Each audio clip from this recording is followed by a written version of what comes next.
What's up? Welcome in. Hoge and Jahns with you as free agency is underway, and the Bears are, I don't know, not doing much. A little bit, though, and there's enough for us to talk about here. Johnsy, how you doing? I'm doing okay. A little bit. One guy. One dude, as of 1:54 p.m. Yep. Central Standard Time. Meanwhile, Kevin Fishbain, who is here with us today, is just, going to bat for the NFL social media teams out there.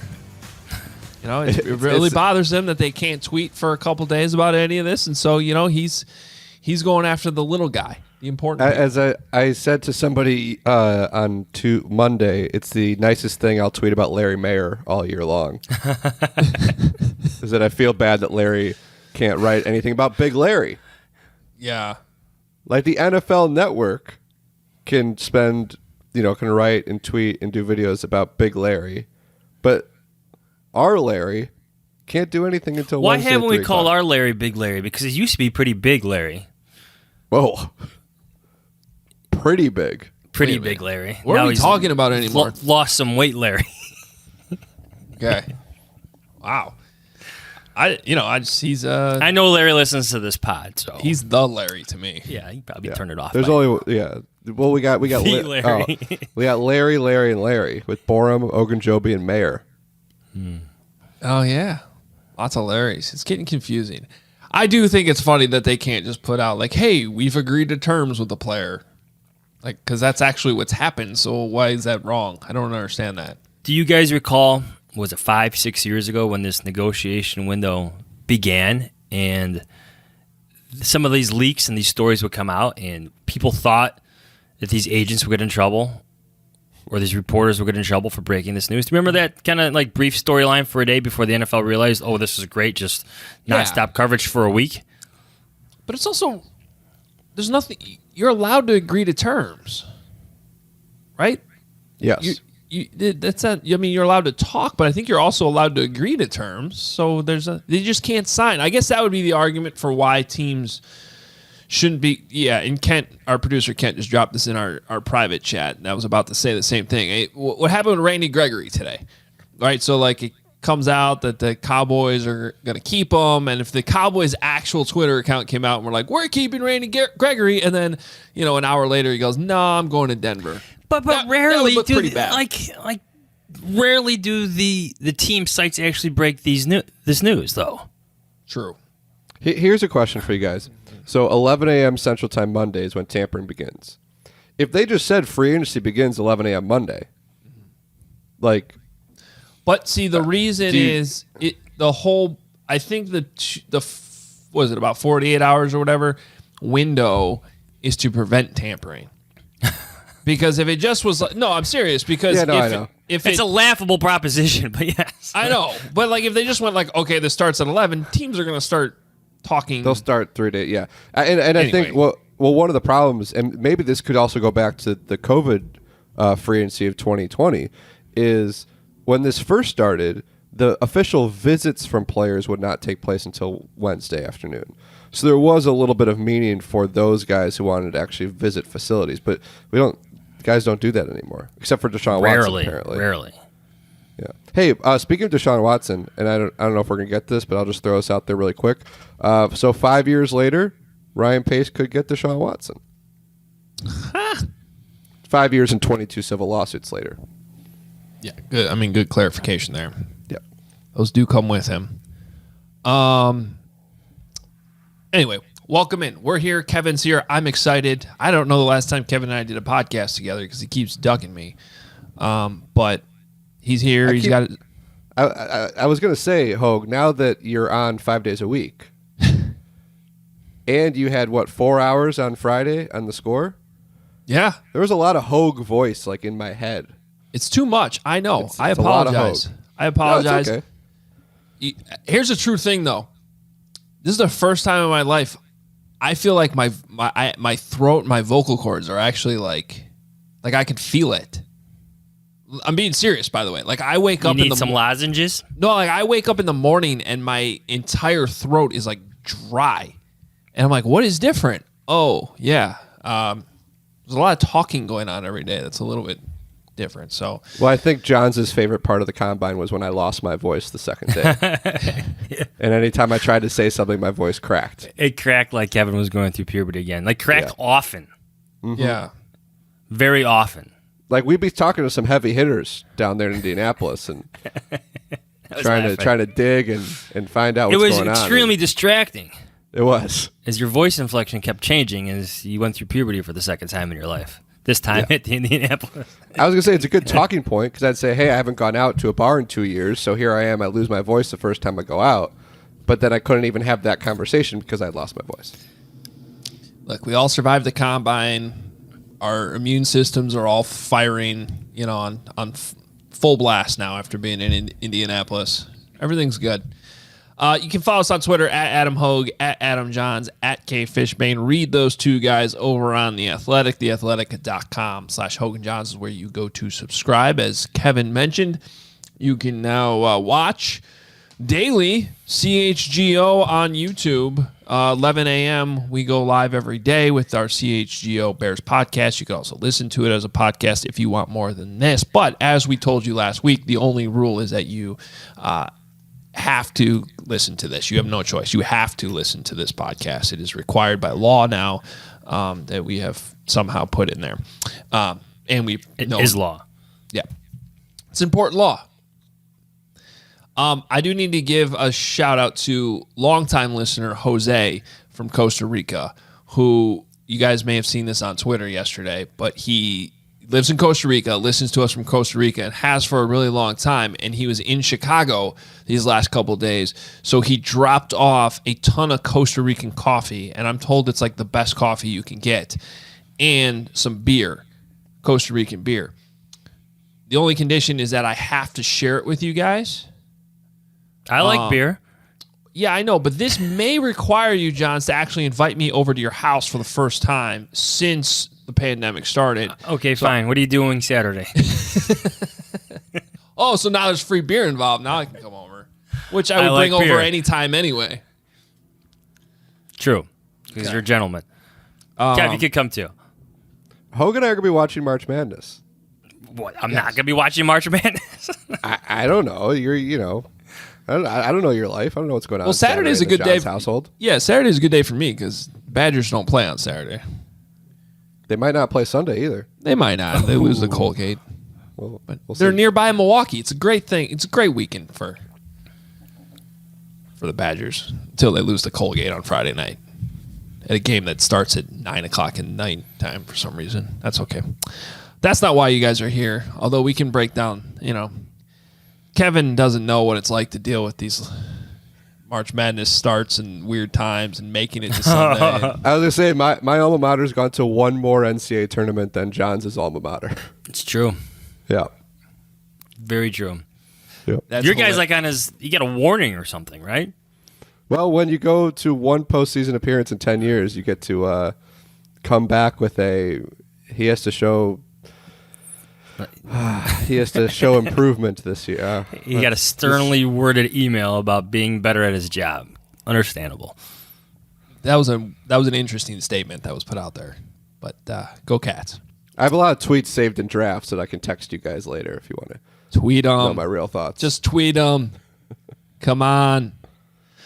All right, let's jump into some of this Bears news. There's not a ton, but there's certainly. Well, maybe that's the news. Yeah, I mean, it kind of is. See what they did there? This is just coming across right now. So before we get to Larry Ogunjobi, but James Daniels is now a Pittsburgh Steeler. He is reuniting with Mitchell Trubisky. Have you seen the details of his contract? No. Please elaborate. Spotrac just put this out there. It's essentially a 1-year, $10 million deal in guaranteed money. So it's 3 years, $26.5 million. But once, as this always happens, once the guarantees come out, I mean, they can basically get rid of them next year. So this is practically it's a 1-year, $10 million deal. If all goes well, they can keep them for $11 million in 2023 and 2024. So the point being, relatively affordable situation. Yeah, are you guys surprised that? I'm not. No. done. The body slam of the Raiders linebacker wasn't enough for you. That was fun for that 1 week, though. But that was like it. I know. Isn't that the point? I wondered if like just the guard market would impact this, but I think we're seeing like, and we can get into the Bears situation at guard, but there's so many veterans that have been cut. Like if you need a guard, there's a lot of options that are kind of affordable. You want to get a guy for 1 year, $5 million, or things like that. So I wonder if the market just did not explode the way they might have done. I mean, one of the things I heard at the combine was between $8 to $10 million a year, and that's what he got on the original. Essentially, if he plays out the whole deal, yeah. So, but there were some people that were wondering if he was going to get to like 11 or 12 million, and he did not. We're also talking about a guy who missed what, most of 2020, played 2 positions, never been to a Pro Bowl. So there's some something he has to prove. What if, and I don't know this, but what if they've looked at this offensive line situation and they say Larry Borum's our guard? Or Tevin Jenkins. I mean, but that's my point. Like, maybe that's why they haven't gone out and signed a different one. Like, I think they were in the center. I know they were in the center market. I know they went after Brian Allen, who ended up signing back with the Rams. But that's a different position. They may be looking at this like, we didn't need to keep James Daniels because we think Larry Borum, I'm talking as Ryan Poles, we think Larry Borum is that guard. Or, I don't know, maybe Jenkins is that guy. That's the point. Like, they may already have their replacement in mind at that position. Kevin has a point, though. Do you remember the signing of Matt Lawson by Phil Emery? Yep. Did not get a lot of publicity, not a lot of fanfare, but it turned out to be one of his best free agent signings. A 1-year deal, a cheap 1-year deal that turned into a contract extension for a guy who became one of the leaders on the offensive line. I'm not saying Ryan Poles can replicate that, but the market seems to Kevin's point, resetting itself a little bit here for the guards. Maybe he can find his Matt Lawson out there. Let's go through the list again, but maybe there is a candidate like that applies. I like Matt Lawson. He was a good dude. Real good dude. He was a good player, too. Doesn't he have a podcast now or something? I believe he does. Guys should have him on the Hoge and Jahns podcast. We should, actually. Let's do it. But he's a good example of a late free agent signing, a 1-year flyer, cheap money, and you hit a home run with it. You did. You found a starter, and you got a contract extension out of it. It worked out both ways. Yeah, now for every Matt Lawson, I could probably give you 3 Jason Spriggs. Yeah. But it's a good point. You can find guys to at least come in and compete with what you have still. Now, center to me is a different position. I'd like to see them upgrade there. I'd like to see them, J.C. Treader now is available. Like somebody like that. And the fact that they went after Brian Allen in the first place tells you that they're looking in that market. And so am I reading that wrong, guys? I mean, if they went after one center, do you think they're really just going to be like, we're good with Sam Mustard? Well, there's probably a line. Mm-hmm. Like these are the guys we target, and we'll try to figure things out later. Like certain price parameters. Brian Allen's younger than J.C. Treader by a few years, is he not? Like this is Brian Allen's second contract in the NFL. Hinsdale Central? Yep. There we go. Yeah. So but I guess how about this? Before we get to Larry Ogunjobi, how do you guys view the fact that as of, we're recording this about 2:00 on Tuesday, they haven't signed anybody on offense? Well, I could say it's you look at the contract DJ Shark got in Detroit. Sorry, I was blanking there for a second. 1 year, $10 million. That's where the Lions play. Yes, everybody forgets that team and that city. Shark. No, I'm not judging. I agree with But Lions jokes aside, like the Bears could have done that, and they're still just left with Darnell Mooney and Daz Newsome. That's it. You have to add to that position at some point, do you not? I think you do. My I don't know if this is a hot take, but like I'm very unfazed by what's going on with the receiver position relative to what the Bears are doing, because I think the Bears, Well, let me ask you guys this: is Darnell Mooney number one? No. Hoge? No. Okay. There, and now was there a number one available in free agency? Maybe like Darnell Mooney. Some days looks like one. Some days probably better off as your two. But like DJ Chark was not going to come be like I don't think you're excited about number one receiver DJ Chark. Right. Or number one receiver, even Juju Smith-Schuster or Marquez Valdez-Scantling. So I think like at this point, and not to say that like obviously there's a gap in talent between Christian Kirk and DJ Chark, and you go kind of down the list, but they were never going to get one of like somebody who's going to be what Allen Robinson was when they signed him 4 years ago. So my point is, you get a guy who is a number 2, number 3, like Valdez-Scantling potentially, and then you use that second round pick on a guy who ideally could develop into your number 1, or you have 3 number 2 type receivers. Like I just think that like if there wasn't that clear cut number 1 guy out there, I just don't see that much of a difference between some of these receivers to be worried that they didn't get Chark or Kirk. And you know, again, it's still pretty early. But I think and I understand where you're coming from. I think the argument, like specifically with Chark, maybe is, you know, he's coming off an injury. He's shown some pretty good signs of being a pretty good playmaker in Jacksonville with no quarterbacks, right? So does he go somewhere else and all of a sudden kind of take off in the similar way that Allen Robinson when he came over? Like, at least with Chark, to me, there was some untapped upside that you could maybe still get out. And to Johns' point, I agree with him. Like, for $10 million for 1 year, that's what it was, right?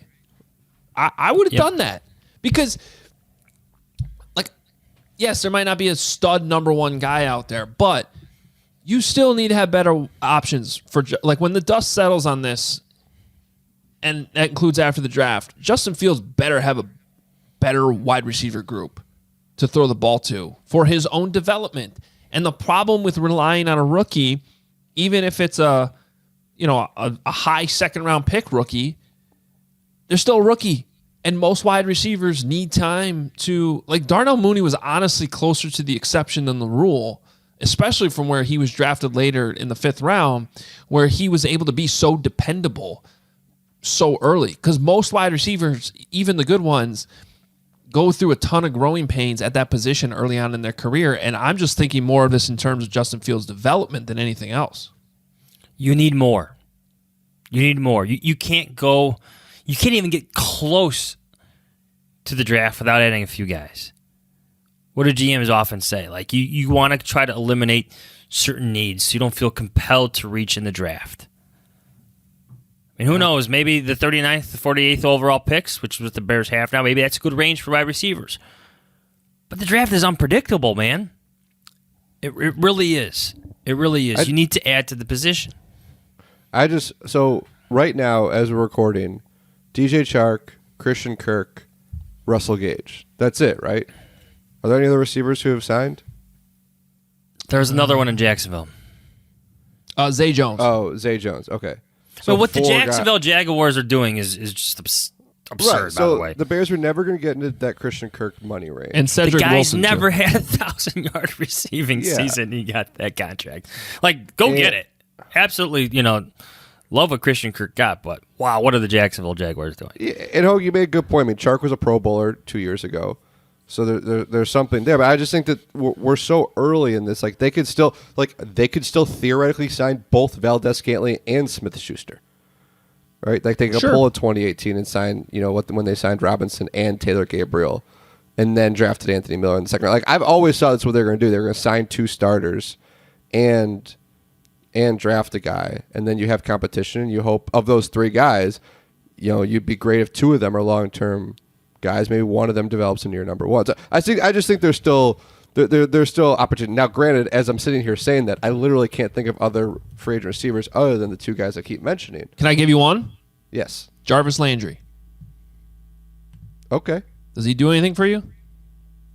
What year were the Bears, like, was it 2018 we wondered if they were going to be in on him? Yeah, I think that was the last time he was a free agent. Yeah, it's funny how we go through these cycles. Yeah.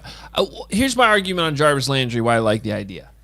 because he's been a volume possession type receiver. He gets a lot of catches. I don't know that Fields has that right now. Like a guy he could just, especially like a veteran. So for one, I think it'd be a good addition to the wide receiver room with some of the youth that they have there, especially if we're thinking they're going to draft somebody relatively high at that position. Then you're putting him in the slot, and he's probably going to be open a lot to at least give Justin Fields like a pretty good safety blanket. And you're going to be able to depend on him with the exception. I mean, I'm talking about in terms of alignment, route running. Now, can he stay healthy for the whole season? I think that's a fair question. I'm just wondering, he's still 29. What's his actual market right now? Because as I say all that, I also wouldn't pay a ton of money for him. But if it's like a short-term deal, even if you're paying like a decent amount, I would think long and hard about Jarvis Landry considering some of the other options available. See, I would give the opportunity to Smith-Schuster.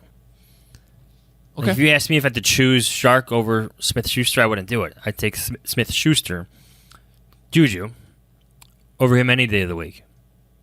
I would. I think, I know it was a long time ago, like 4 or 5 seasons ago, where he looked every bit like a number one. So if we're going to go back to what Ryan Poles said, looking for guys that want to prove something, guys that are hungry, Smith-Schuster, with his age and his recent history of low production for various reasons, would seem to stand out to me as a guy who wants to prove something. Prove maybe that he's a real number one in the league. So he'd be at the top of my list, especially if Shark. Even if I had to choose between the two, I'd pick Smith-Schuster, but now that Shark's out of the question, he's at the top of my list. All right, Hoge and Jahns listeners, our next partner is a really cool product. Let's talk about Athletic Greens. If you're looking to get better gut health, more energy, or a stronger immune system in a really easy, natural way, you've got to check out Athletic Greens. I'm sure you'll all agree. Most of us are not huge fans of having to take a bunch of pills or vitamins in the morning, but with Athletic Greens, you can get rid of all of those extra vitamin bottles and finally make some room in your cabinet. Athletic Greens is an all-in-one solution, and you'll really enjoy getting your daily vitamins.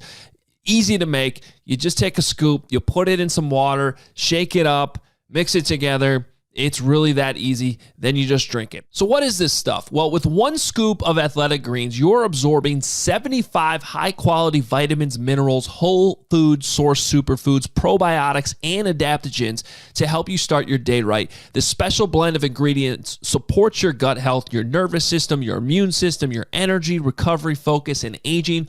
All of those things. To make it easy, Athletic Greens is going to give you 1 free year's supply of immune-supporting vitamin D and 5 free travel packs with your first purchase. All you have to do is visit athleticgreens.com/Adams. Again, that is athleticgreens.com/Adams to take ownership over your health and pick up the ultimate daily nutritional insurance.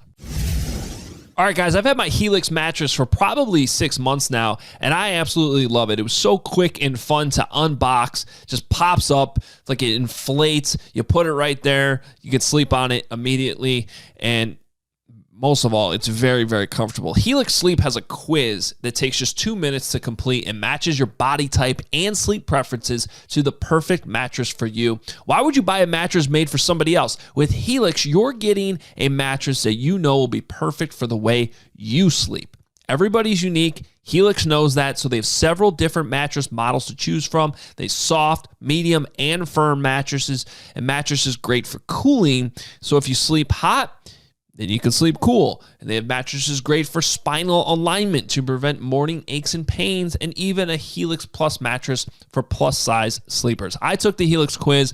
I was matched with the Dusk mattress because I wanted something that was a little bit more firm, but not completely to like the hard side of things. And it's perfect the way it came.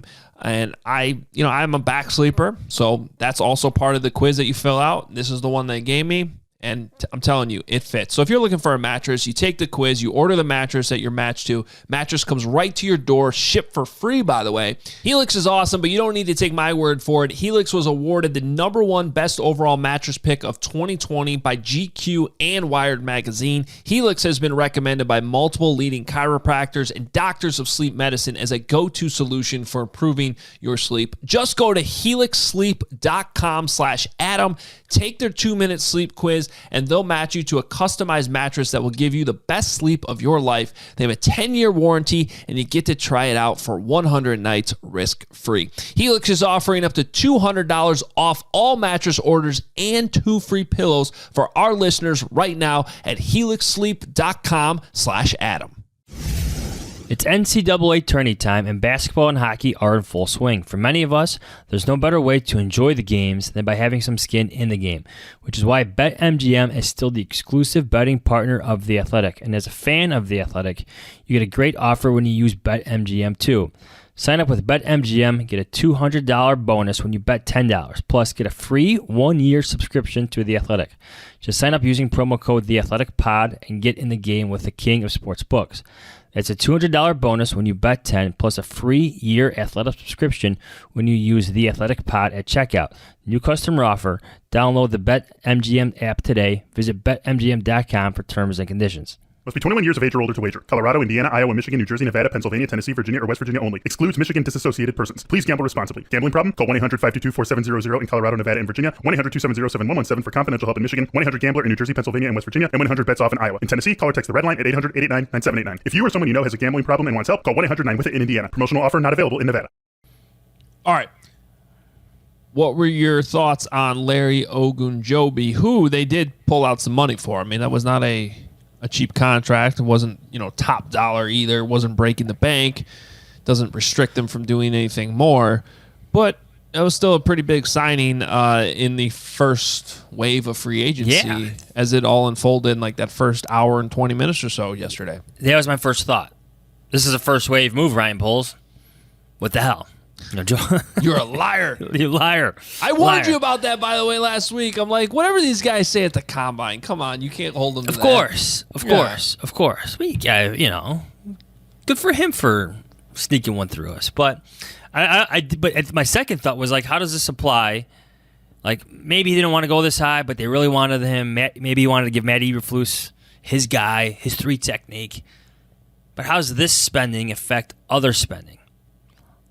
Like, are other options no longer included on their list because of price parameters, because they want to stick to the second and third waves, and they just spend a lot on their 3 technique? Kev? It's a good point, because like that, I think we were all surprised to see a move that early and that much money for someone who's coming off surgery in January. But it's only a 3-year deal. He's still young. I wondered, and I apologize to our listeners for bringing this name up, but I wondered if this was like Matt Eberflus's Trey Burton, right? Like we heard that story where when Matt Nagy was on the plane to Chicago, he's already talking about Trey Burton. He needs that tight end in his offense, and I wonder if Ryan Poles talking to Matt Eberflus. They look at the roster, they look at who they have, and Matt Eberflus is like, look. I love Roquan Smith. He's going to be fine. We can find defensive backs in a lot of different spaces, but I need a 3 technique. I need DeForest Buckner. I need my Tommy Harris. I need my Henry Melton. You got to find me one of these guys, because I'm not going to do it with a rookie. I'm not going to do it with Angelo Blackson. I'm not going to do it with Mario Edwards Jr. And I wonder if this was a very big Eberflus-influenced signing, that like this is the guy who can be essentially the linchpin to what Eberflus wants this defense to look like. And if that's the case, and I don't mean to like be over dramatic, but I do wonder like if that was a Eberflus kind of staying on the table for this guy, it makes sense that Poles would go ahead and do what he could to get him as quickly as he possibly could. Part of me thought that this was, okay, you're getting rid of Khalil Mack. Akeem Hicks is not being re-signed. Eddie Goldman, we're cutting him. Matt Eberflus needs somebody. Yeah. They need to do something. They can't just have a bunch of reserves out there. If Matt Eberflus thinks, what'd you call him, Kev? Big Larry? is the needed Big piece. Larry. Yeah, in the Larry middle of his O. defensive line. I think it'd be funny Is three tech? if Larry Mayer called him Little Larry. Little Larry. What are you saying about Pretty Big Larry? Which one's Pretty Big Larry? Our Larry. Oh. Which one's Larry Borum? Because Larry Borum's technically bigger than Ogunjobi. Thinking of a Big Larry. medium Big Larry. I lost track now. Anyway, thanks for that, Kev. At the same time, the optimist in me says this is similar to the Bears signing Akeem Hicks out of New England a few years ago. A player who needed to change of scenery, a player who played well in New England, just like Ogunjobi just played well in Cincinnati, but it's not with his original team. Gets his next contract, and now he becomes a centerpiece for the defensive line because everything now works for him in the NFL. Took a few years, but now he's got to figure it out. The optimist looks at those numbers, the pressures, the QB hits, the sacks, and say this could be very similar, albeit in a different scheme, but this could be similar to the Bears signing of Akeem Hicks, was it 4 or 5 years ago? Yeah, I feel like Ogunjobi's already past that point. Like Hicks was kind of trying to struggle to find a place and a role. Like this signing just made a lot of sense to me. Like I think it's very reasonable. It's some money, but it's not a ridiculous amount of money. It's only 3 years. They needed their 3 technique. It just did, and you can't. This is part of the reason why I wasn't terribly worried about them trading away Khalil Mack and understood where they were coming from with trading Khalil Mack because, Eberflus just went through this in Indianapolis, and I'm not arguing this is the way to go about it, but like he didn't have stud pass rushers in Indy and still managed to have a pretty solid defense. So if he can still move forward with Robert Quinn and with Travis Gibson on the outside, really the more important thing that they needed to address was the inside and who was going to play that key 3 technique position. I still think the same thing at the nickel corner spot. Like unless they really think Thomas Graham is their guy already in-house, I would expect some money spent there. And so I just think it didn't surprise me at all. And even though it came early, it wasn't like that ridiculous $100 million contract that you sometimes see in that first hour. Like technically it was first wave, but I don't consider it like a top tier free agent signing, if that makes sense. Well, he's not a household name, and I think his annual average puts him 10th amongst defensive tackles, behind all the big names at his position. So, of course, I can understand your side of things. It is reasonable. I still think it's a first wave guy because it happened on the first day. But we'll see. We talked about this, Johnsy, while Hoge was taunting us from Aruba. When we went through the list of defensive names, right? The highest ranked defensive tackle by our colleague Shil Kapadia was Akeem Hicks. Like, so again, if this position is as important as we think it is to this defense, and you wanted somebody that can solidify it, after Akeem Hicks, there weren't a whole lot of options outside Ogunjobi. It was just a question to me of how important is it important to spend this kind of money, or as we're maybe seeing with wide receiver, that it's a position. Was it going to be or with nickel corner, Hope, because they're we haven't really seen that market move. Is it something that they could find somebody in the quote unquote second wave in the draft? But clearly they prioritized this. And they prioritized Big Larry as being that guy. By the way, I don't know if you guys know, Big Larry is a great story. It was well known when he came out of the draft, but he didn't play football until he was in high school. His parents essentially forced him. He was 350 pounds, just played video games all day. His mom forced him to go play football. And he went to Charlotte, which was like a startup, their first year in Division I, and turned out to be a third-round pick. And now he's, as the kids say, he secured the bag. Yeah. And Ian Rappaport, because he tweeted that once yesterday. Yeah. I forget who it was about, but somebody secured the bag. So, any other final thoughts on free agency here before we get to our most pressing topic that Kevin Fishbain wants to talk about? At what point does the word disappointment creep into your evaluations of their pursuits in free agency? Let's say flash forward a week from now. Yeah. And they've only one receiver, third-tier free agent, one left tackle, veteran, over 35, some starting experience, some recent starting experience. Like, how would you rate disappointment in terms of offensive spending? Yeah, well, first of all, I'm not there yet because I understand some of this stuff takes time and deals will still be trickling in next week. You know, somebody like Allen Robinson hasn't signed anywhere yet. Not that he's coming back to the Bears, but just, you know, it's just an example of deals don't always happen right away in the first minute.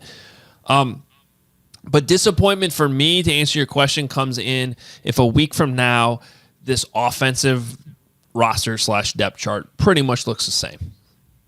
Like that, no major upgrades on the offensive line, specifically no ideal pass catchers for Justin Fields to throw the ball to. Because to me, it's all about Justin Fields still. You know, I can live with, they didn't make big splashes to try to make a run at the playoffs. But if you didn't upgrade enough to help your young quarterback going into a crucial developmental year, that's where the word disappointment comes in. Yeah, I think, Ryan Poles talked about having those dependable guys at receiver, right? So I think you need to, by next week, have that dependable receiver, have a starting center, have a starting left tackle, and then have that nickel corner. You know, who's your dependable receiver, though? Is it Jarvis Landry? It's your guy. Okay, I'm with you. I don't know. I mean, it could be someone who brings a little bit more than what you currently have because you need something. Yeah, you just need guys there. I mean, shoot, like this could be a number 4 guy, but why not bring back Marquise Goodwin? No, don't get Hoge going. Don't get Hoge going. I'm talking about I'm just Hoge saying, doesn't like speed.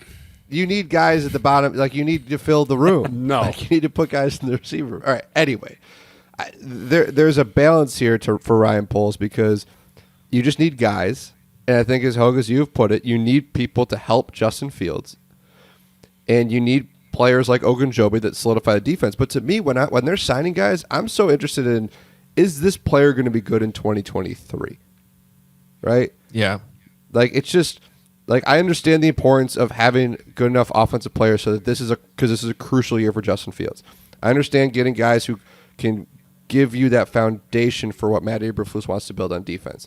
But ultimately, if they bring in a guy who isn't going to be, who you just don't know what they're going to be in 2023 or is not arrow up, like if they sign that 36-year-old tackle, I don't like. It's just, to me, there's so much about, is this guy going to be good 2 years from now? Yeah, but like at the same time, 2022 still serves a purpose. Like to use the word dependability, like Justin Fields has to be able to depend on his offensive line to keep him upright. That's why I don't hate the idea of 1-year deals even. No. Like even if it was DJ Shark, even it could be Smith-Schuster. Well, they're going to. I mean, they're at the end of this. There's going to be signed 10 to 15 veterans. I mean, there's going to be a ton of guys. I'll say also back to your question about what makes this a disappointment. I want to say it was the 2017 offseason where it seemed like the Bears were in on everyone and got nobody except for Mike Glennon. That's the Mike Glennon free agency years. Yeah. Stephon Gilmore, Glennon, AJ Bowie. Mm-hmm. That worked out. Well, and I guess think they were in on Brian Allen, but they didn't get him. So that's, and it's not like his deal was mind blowing to me. Supposedly they're interested in Marquez Valdez-Scantling. We just don't know where the money's going to be there. And I think I always go back and forth about the quote unquote overpaying somebody, because to me, as long as it doesn't preclude you from doing other things you want to do cap wise, I don't care. It's not my money. But if you're going to pay for somebody to a point where it's going to restrict what you can do elsewhere, then you're creating a problem for yourself. And you could end up doing that at the receiver position, because all these agents are pointing to Christian Kirk and trying to find some Trent Baalke fans among the rest of the NFL teams. But that's the point, though, too. Like, the Jaguars had to overpay because they're the Jaguars. You have to throw a lot of money at these guys because you're the Jaguars. I would argue that the Bears had to do the same 5-6 years ago, whether it was under Bill Emery or Ryan Pace, especially in the early going. was not an attractive destination. Had an old quarterback that wasn't getting along with everybody. You had one regime, replace the other, and there was a lot of changes. So they had to overpay for some of these players, and at least it doesn't look like Poles wants to go down that route. But I don't know how attractive they are really to some of these guys, especially if they want to win right away. Yeah, I think it's a fair question. All right, Kev, why don't you bring up what you want to talk about? We got about 5 minutes here. Okay, so this is... it's not Northwestern either, everybody. No, so it's stay not tuned. Northwestern. Don't No. turn us off yet. So I want to make sure I get my stick to sports here, but I want to get my politics right. So the Senate passed the Sunshine Protection Act, which will make daylight savings time permanent. That's a funny Now, from what I've gathered on Twitter, there's still we all remember what it takes for a bill to become a law. There's still some other things has to go through the House, and the president needs to sign it. Schoolhouse Rock. Yes. Conjunction, junction, what's your function? So, but it seems like that there's, something that people actually agree on there, which is daylight savings time permanent. You guys have a better sense as you've done this for many years. This is my first, time with I have now a 1.5-year-old. Yeah. And the clock change is stressful with the sleep and trying to readjust and whatnot. And so my first reaction to that is, great. So I just don't have to worry about that anymore, about having to adjust their clock back. But then I'm seeing stuff where people are saying, hey, you say this is good now, wait till it's 9 a.m. and you're taking your kid to the bus stop and it's dark outside. Can I tell you a story from this weekend about daylight savings time? Yeah. So it's St. Patrick's Day weekend, Parade Day weekend in the city of Chicago, which is people go out and have a good time. So Adam had a good time on Saturday. Woke up at 8:30 on Sunday, thinking he slept in for an extra hour. That was me. My wife corrected me. No, you idiot. The times sprung forward. It's now 9:30. Yes. No, it was my body was saying 7:30. Get what I'm saying? Oh, right. Okay, so your clock did change. My clock changed. Yeah. But yeah. I thought I was well rested. Okay. Well, that's on Kevin you, didn't like 'cause my story. I don't, you're almost 40 years old. You should know how this works with daylight savings Let time. a man have a good, fun weekend in the city of Chicago, Adam. Yeah. No, the issue with this, is what Kev brought up there at the end, which is how much it sucks waking up in the dark, getting your kid out of bed in the dark, walking out to the bus stop in the dark. It sucks. So now on the flip side, in the summer, I love that the sun's not really, it's still twilight at like 9 o'clock. It's great. When you want to be outside and you want to enjoy this, which is why my prediction on this, because for people to understand, it's going to stay like our summer hours. They're going to keep Like right now. So next winter, it's just winter. Winter. It's just this is something different and unique. Okay, please explain. Well, it's a new name for it now because it's going to suck so much. Winter. It's just going to be like dark till 8 a.m. every day. That's terrible. So here's a question: what's worse, when it's 8 a.m. and it's still dark, or when it's December, January, where we're walking to our cars at Hallis Hall at 3:30 and it's dark? Just me personally, it bothers me more in the morning when I'm trying to wake up. On the flip and side, the lights night out, yeah. And the flip side, it won't get as dark so early. There are some safety things to this because people say that when it's dark early, you have more accidents when people are driving home from work and it's dark out. But the flip side is you could get more accidents in the morning. In the morning. I did just read an article that was right before we recorded that said they did this in the 70s and everybody hated it. Yeah, so that's my prediction. I think this goes back in 5 years. Within 5 years, they change it back. Because right now, we have it both ways.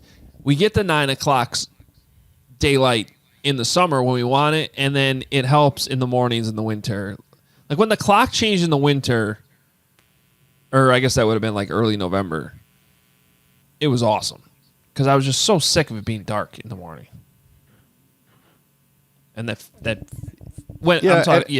And I'll say it's not as depressing when it's 4 o'clock and it's dark out because it's also 0 degrees. So it's not like you're gonna be like, playing outside with your kids. So I can see that. Yeah. All right. I don't have a strong opinion on it. Coming right off daylight savings time weekend, I'm kind of like, oh, good. I don't have to worry about this whole adjusting. Well, nobody likes it at this point. A couple of days after, no one likes it. So But the worst is it's not Sunday. Everyone talks about we lose an hour of sleep, but like it's the weekend, so I thought I gained it. Yeah. You guys remember back? It was way worse on Monday morning when your body still thinks it's now 5 a.m. instead of 6, and it's dark as hell. And you're like, I just don't want to wake up. Did you guys ever do that when you were younger? You're at a bar for the November time change, and it's 2 a.m., and then it goes back to 1 a.m. Everybody gets really excited. You get the extra hour at the bar. Yeah. I remember that. That was nice. And now your kid wakes up at 5 in the morning. Yeah, life comes at you fast. There's no question about that. Then the baby last night just screamed for 3 hours because her teeth hurt because she's going through that whole deal, which is not fun. So, that has nothing to do with daylight savings time. But speaking of all this, I do have to leave right now to go get my son off the school bus as he gets home. So it's time to end this podcast. We appreciate everybody listening. Follow us on Twitter at Adam Hoge, at Adam Jahns, at K Fishbain. Thanks, Kev, for being with us for the entire podcast today. We appreciate it. Read those guys on The Athletic. You can read me, CHGO. The website is allchgo.com. Please check it out. Appreciate you. And the show is live tomorrow morning and every day at 11 a.m. if you want to check that out as well. Stay here with us. Check out the YouTube. Find Hoge and Jahns on YouTube. Hit subscribe. Notifications. Merch is on obviousshirts.com. Appreciate everybody hanging with us. And we'll be back Thursday with... Let's see. Do the Bears make more moves or not? Or we, we'll have more to talk about Thursday. See ya.